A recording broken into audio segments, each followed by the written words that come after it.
California, all of Maine, all of New Hampshire. Agents tell people that all residents are suspects simply by virtue of living in southern Arizona. Well, America does need to police our border. Rick Rainierson understands that. He's an Air Force pilot who served in Iraq and Afghanistan.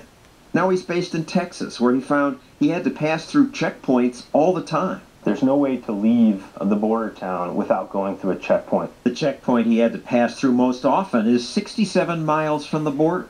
I started to feel like I was asking permission to leave that town. I'm just traveling in the United States. I haven't crossed any borders, and I didn't really like that feeling. So he installed cameras in his car. Because I wanted to be able to prove the truth of events. I've asked them if I'm free to go. I've asked them if they're detaining me. They won't answer any questions. Here he's on the phone with a lawyer. They're now standing around without telling me anything. The Supreme Court said that Border Patrol agents at immigration checkpoints can conduct brief stops for the limited purpose of verifying resident status. They could not involve the searches of individuals or the interior of their vehicles.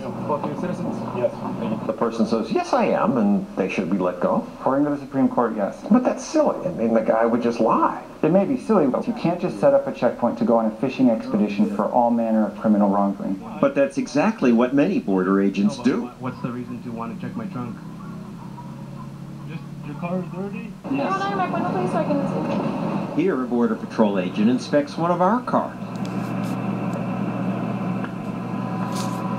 It was a peaceful little town. It was calming. There wasn't no problems. Big government creates problems. There wasn't no problems. Big government creates problems. As the number of interior checkpoints has grown, more Americans say, this is destroying our town. There's less and less tourists coming here. This woman had to close her business. It's sad. Economically, this town depends on tourists. And we're not on a border. We're in America. People in Aravaca say it's like living in occupied territory. Apache helicopters overhead, surveillance towers, dozens of Border Patrol trucks cruise their streets. It's a one-block town, and the border's not even close to here. Imagine living in a small town where, in order to go to work or take your kids to school, every day you had to answer to an armed federal agent at a checkpoint. I don't need reasonable suspicion. That's the law, sir. No, it's not. They might want to ask you about your medical history, where you're coming from. Is that a toolbox or something? On other days, they might decide that they want to search your car. You can't hardly get out on the road now if somebody doesn't stop you.